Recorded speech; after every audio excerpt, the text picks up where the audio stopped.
All right, the president has been hitting a lot of the media response to reports that he is looking at trying to help ZTE, the big Chinese telecommunications concern that has been brought up on charges of espionage and stealing stuff from us. But the president insisting that it is part of a broader effort to secure a trade deal where the Chinese would do a lot of things for us. So sort of like a quid pro quo. One hand washes the other deal. House Freedom Caucus member, Georgia Congressman Jody Hice on all of that. Congressman, very good to have you. Thanks, Neil. Always great to be with you. At first process, you know, it sounds odd helping out ZTE with anything when this is a company that was doing a whole lot of nasty things, and we're saving their bacon. What do you make of that? Yeah, I think right now it's way too early to try to make any judgment call. There have been no deals. There have been no meetings. I think it's all a matter of posturing at this point. There's a ton of moving parts involved with any kind of trade deal, particularly when you're dealing with something so big as China. I understand that, sir, but if one of the moving parts is helping ZTE, at any level do you find that obnoxious?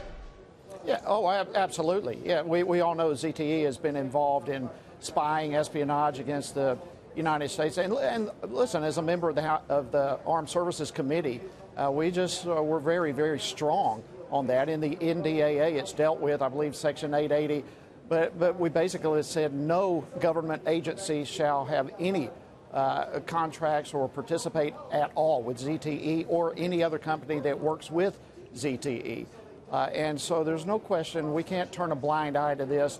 But my point, I don't believe the president is turning a blind eye to this. I think right now there's just posturing taking place to accomplish both a trade issue that needs to be dealt with and at the same time protect America's interests militarily and otherwise. And we have made that perfectly clear in Armed Services Committee, and I believe that language is going to be upheld. Do you think the president was just caught off guard, though, sir, that he didn't know it was this big deal? I mean, he does have a lot on his plate, that he didn't know that helping this company to the degree he was intimating was probably not the wisest strategy.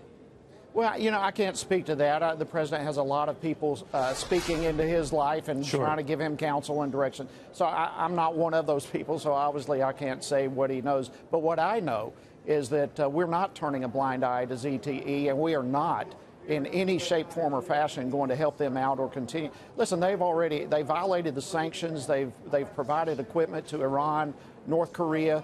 That is intolerable. We're not going to put up with it. They have already faced penalties of some $900 million for doing so.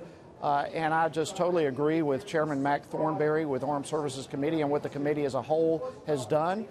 We've made a strong stance against ZTE, and that's not going to go anywhere. Congressman, thank you so much. Good seeing you. Thank you.